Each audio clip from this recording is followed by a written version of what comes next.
Wall Street's a roller coaster. Main Street is jittery. Trump is playing chicken with the world, and the price of eggs, well, that's just rotten. So is this the dawn of the golden age the president has promised? Main Street is going to boom. Or just the start of what his critics are calling a looming Trumpcession? It's scary. It's like, what's next? Nerves are frayed, and the Trump economy is being put to the test.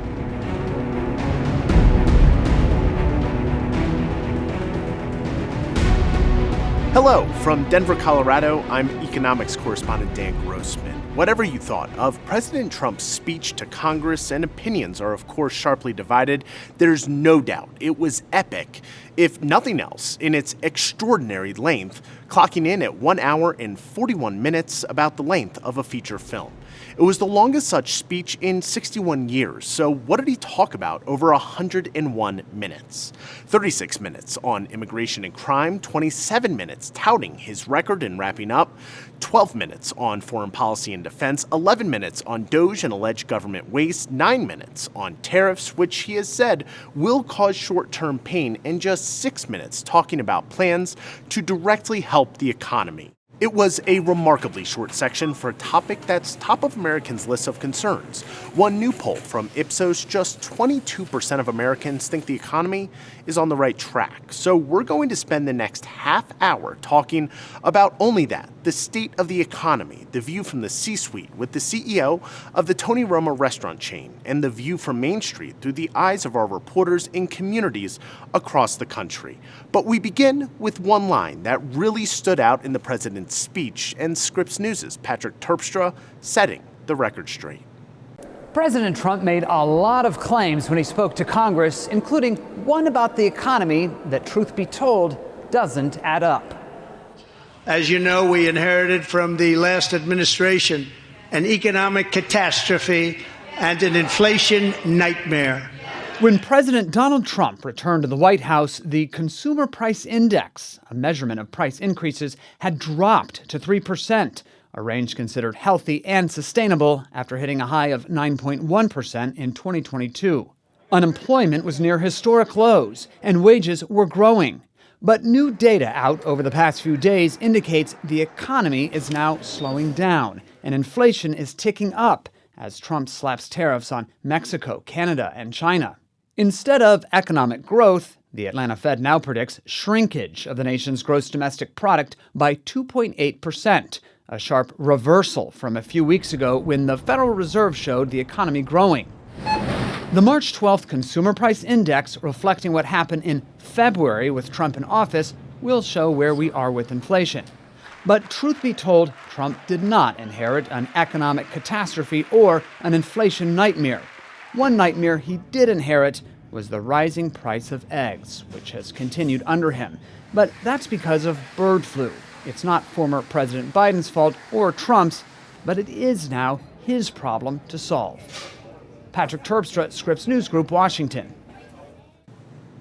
So we could put that to rest. This is Donald Trump's economy. That's just the way it works. He gets the credit for what's going well, and like every president, he'll take a hit if things go south, and there are plenty of warning signs.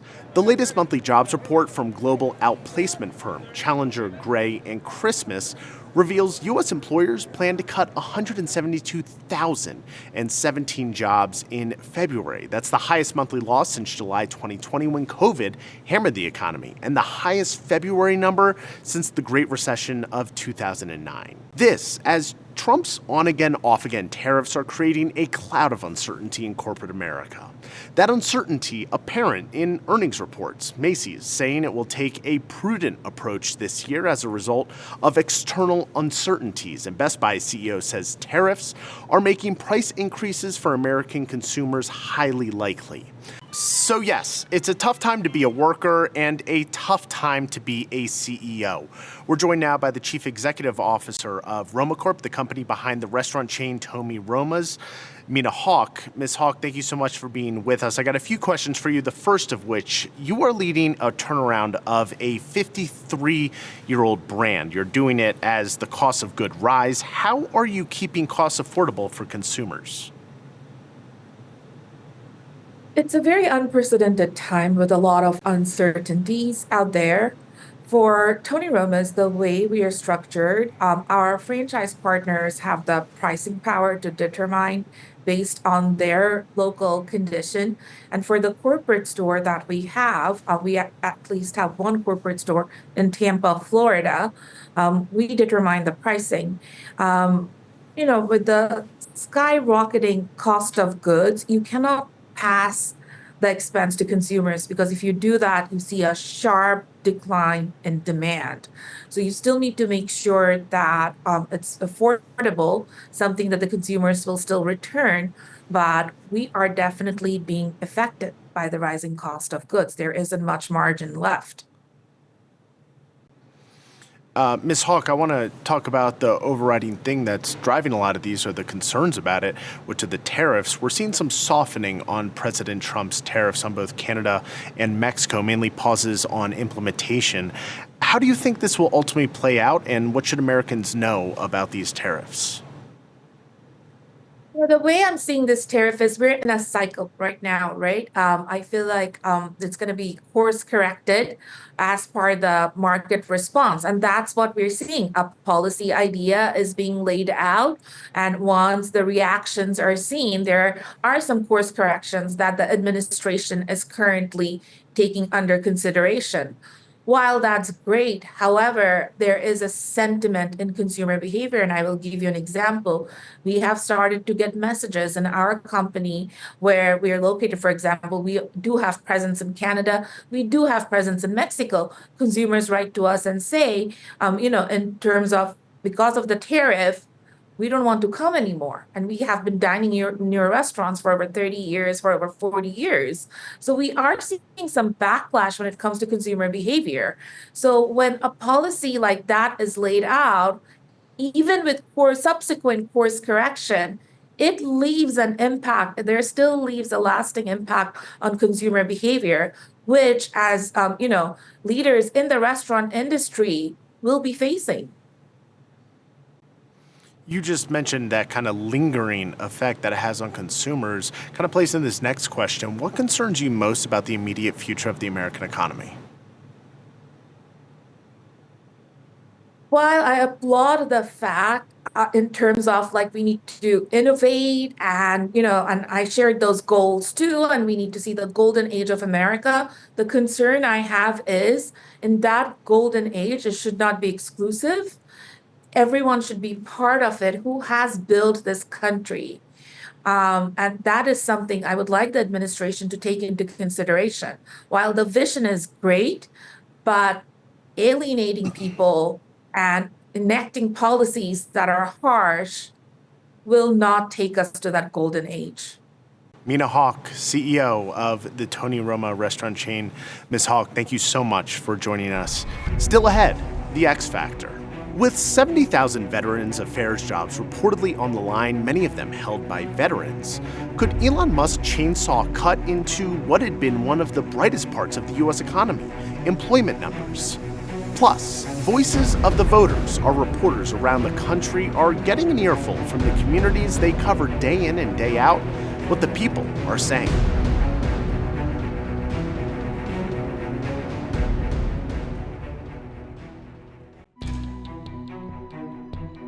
Welcome back to our Scripps News Report, The Trump Economy. That report showing dramatic job losses in February may be making headlines, but it's not news to the tens of thousands of Americans now out of work thanks to Elon Musk's chainsaw approach to slashing the federal workforce. Scripps News Group reporters around the country have been reporting on their stories and fears that the layoffs will impact vital government services. Here's some of what they're hearing. Outside the Lewis Stokes Cleveland VA Medical Center, about a dozen people holding signs. Fight back! What are we gonna do? Fight back! Protesting what's happening inside VA facilities across the country. We want to show our support for all VA employees because they dedicate themselves to taking care of us veterans. Not just the veterans, it's also their family members that are affected by these cuts or certain things that happen, whether it's suicide or just not getting the care they need. I have to wait sometime like 2 hours. Sharon Randolph has spent months trying to get her Social Security benefits sorted out. She's been stuck on hold, waiting in line, and buried in paperwork. I'm filling out a lot of paperwork. It's so much where I need a lawyer and I can't afford one. Now, getting help could become even harder, with plans to cut up to 12% of its workforce. It was almost like a dream because it felt like this cannot possibly be real. Shaylee Bybee says rumors were circulating among IRS workers in Ogden last week, leading up to their sudden termination. They say, I have to verbally let you know that you are terminated because we don't have any paperwork for you. And so nothing in writing, no emails, no guidance on how long our benefits are still good for. She says she was devastated to be thrown out of a job where she was serving small business owners and self-employed Utahns. Taxpayers call in, especially in the collections department, with the balance due, and I would help them resolve that. I kind of loved it because people calling the IRS are really stressed and they're afraid. It's important stuff. And they would end the call relieved and excited for the next step and hopeful. And I just felt really rewarded with that kind of work. I was dismissed with vague reasoning, riddled with factual errors about my position and my division. Errors that make me question whether or not my case was even considered with the due diligence that each and every employee deserves. I felt a little disrespected. Disabled veteran Alyssa Ellman of Lockport lost her job last week at the Buffalo VA hospital. Her layoff comes as part of a wave of large-scale firings led by the Department of Government Efficiency, or DOGE. Many of the people that they're laying off are the breadwinners for their family. This income is their sole source of income for their family. Now we're going to loop in White House correspondent Haley Bull and congressional correspondent Nathaniel Reed. Thank you both for being here. Haley, I'm going to start with you, though. How long and how deep is this going to go? We're hearing tens of thousands of people at the VA and across other sectors losing their jobs. Are you hearing about any change in tone between President Trump and Elon Musk? Well, the timeline on this certainly remains to be seen. The signs point to continued efforts to trim the federal government both in cost and staffing, but we are hearing a slight shift in the tone from the president. More recently, President Trump saying that agency secretaries can be precise on who remains, writing on Truth Social, quote, "We say the scalpel rather than the hatchet." And Trump going on to say that it is, quote, "important that we cut levels down to where they should be, but it's also important to keep the best and most productive people," indicating that they'll be having meetings every couple of weeks with agency heads and Elon Musk. And this is a notable update, as we have seen the agencies in combination with the Department of Government Efficiency quickly get to work within the agencies, looking at both the employees, the workforce within there, as well as the different funding streams. Now, President Trump had quickly, once he assumed the office, directed agency heads to review those regulations, contracts, grants, and prepare for large-scale reductions in force. And late last month, that was followed up with a memo from key administration offices directing the agency heads to submit reorganization plans and collaborate with the DOGE teams in their agencies. And that memo, Dan, in particular, highlighted hiring freezes, removing underperforming employees, and allowing attrition and temporary positions to expire. So when this is all said and done, some of the things that remain to be seen are the total number of employees impacted, as well as the ripple effect in the private sector from those contract and grant cancellations, Dan. Yeah, Haley, a lot of people in both the private and public sector looking at what is happening on Capitol Hill. Now, Nate, following up on what Haley was just talking about, Elon Musk was up on the Hill this week. What does he need from Republicans, and has there been any pushback as cuts hit different districts and constituents of those that we elect to power? There hasn't been much pushback. Remember, Republicans are in control of the House of Representatives and the Senate. They would be in a position to provide pushback if they chose to do so. Some Republicans have raised concerns in recent weeks about the size of these cuts, the scale of these cuts, the fact that they are being done potentially, some say, without enough care, without enough mindfulness to what is being cut or how. As you just heard my colleague Haley Bull talk about, there is the possibility that these cuts are moving in a different direction as DOGE kind of becomes more formalized as the Trump administration continues the first couple months in office, determining what those cuts are going to look like. But I had a conversation earlier this week with Congressman Andy Harris, the Republican from Maryland, the chairman of the ultra-conservative House Freedom Caucus, who told me that when he met with Elon earlier this week, he was told that they have just scratched the surface. They're going to make a determination within each agency which of the employees are actually important to deliver the functions of the federal government and which are not. What percent complete are they doing that? Oh, look, Elon Musk has only scratched the surface because he's getting pushback from the embedded bureaucracy in all these agencies. He gave examples of it last night. It's pretty clear that the deep state in Washington is very afraid of what Elon Musk is doing and are attempting to hinder him at any step. Nonetheless, he will get it done because President Trump is the head of the executive branch. No, I think it remains to be seen whether more Republicans say that they're uncomfortable with this. A number of Democrats have said that they have a lot of concerns about these cuts, that they're not being done in a way that they view as, collaborative or bipartisan. There's a lot of questions also about government funding. Government funding expires on March 14th. There's a question of if Republicans try and include some of these cuts that Elon and his team have been making through the DOGE service in that government funding package, slashing funding to certain areas. There's a very real possibility that Democrats would not support that, and for that reason, a government shutdown could be looming. Still a lot of questions about how these cuts will be formalized through Congress. Remember, it's Congress, Dan, that controls the power of the purse. A lot of questions, as you said, Nate. We're really only getting started on this. White House correspondent Haley Bull, congressional correspondent Nathaniel Reed, thank you both for taking the time to be with us here. More on Trump's economy right after the break.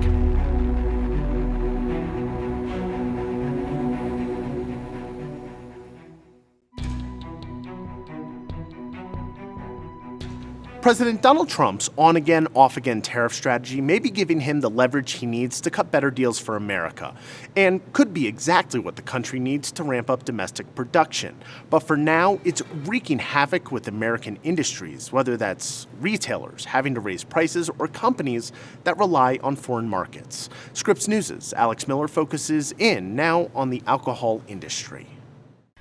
President Trump's delay of tariffs in Canada and Mexico include alcohol, but the alcohol industry is wary of what those eventual tariffs could mean, and business owners, some of them say they're already feeling an impact. So it means that drink with your friends could cost you more depending on what you order.